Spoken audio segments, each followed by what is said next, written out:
জলপরি, তুই আমার হাত থেকে বাঁচতে পারবি না। তুই ছলা কলা বাদ দিয়ে আমার জালে ধরা দে বলছি।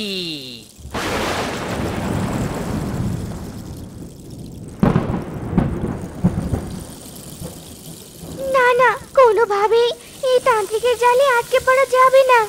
আমাকে যে করেই হোক বাঁচতে হবে। আহ! আজ বৃষ্টি পড়ছে, নিশ্চয়ই আজ ছোট মাছ বেশি পাবো। যাই, এবার ওই দিকটায় জাল ফেলি।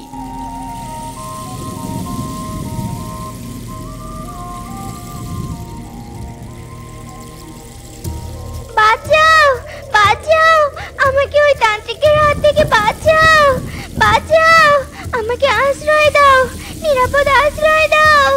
আরে কে তুমি? এভাবে কাঁদছো কেন? আমি জলরাজ্যের জলপরি। জলরাজ্য থেকে নদীর উপরিতলে আমার এক পাখি বন্ধুর সাথে দেখা করতে এসেছিলাম। তারপর হঠাৎ এক দুষ্ট তান্ত্রিকের নজর পড়ে যায় আমার উপর, আর তান্ত্রিক আমাকে ধরার জন্য আমার পিছু নেয়। আমি বাঁচার জন্য ডুব দেই, আর তোমার জালে আটকা পড়ে যাই।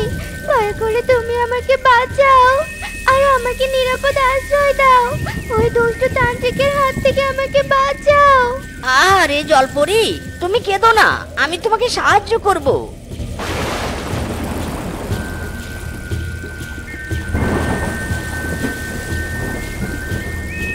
কি গো, তোমার জালে এত বড় মাছ? তুমি আজ এত বড় মাছ ধরেছ? ও, এটা মাছ নয় গো, এটা জলপরি। কি কি বলছো? জলপরি?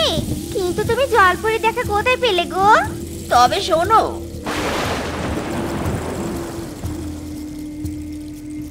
বুঝলে এবার?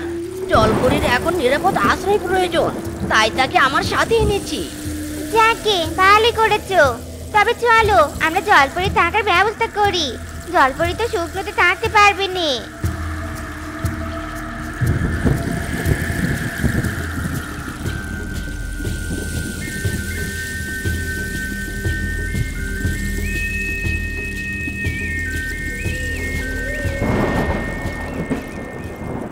জলপরি, এখন তুমি নিরাপদ, আর কোনো ভয় নেই তোমার। এখানে তোমার দেখা কেউ পাবে না। তোমাদের যে কি বলে ধন্যবাদ দিব। তোমরা আমার বড্ড উপকার করলে গো। ধন্যবাদ দিতে হবে না গো, তুমি বরং বিশ্রাম নাও। আমি তোমার জন্য খাবার বানাচ্ছি। ও, এই বড় মাছটা রান্না করো, আর আমি ছোট মাছগুলো বাজারে বিক্রি করে আসি, কেমন?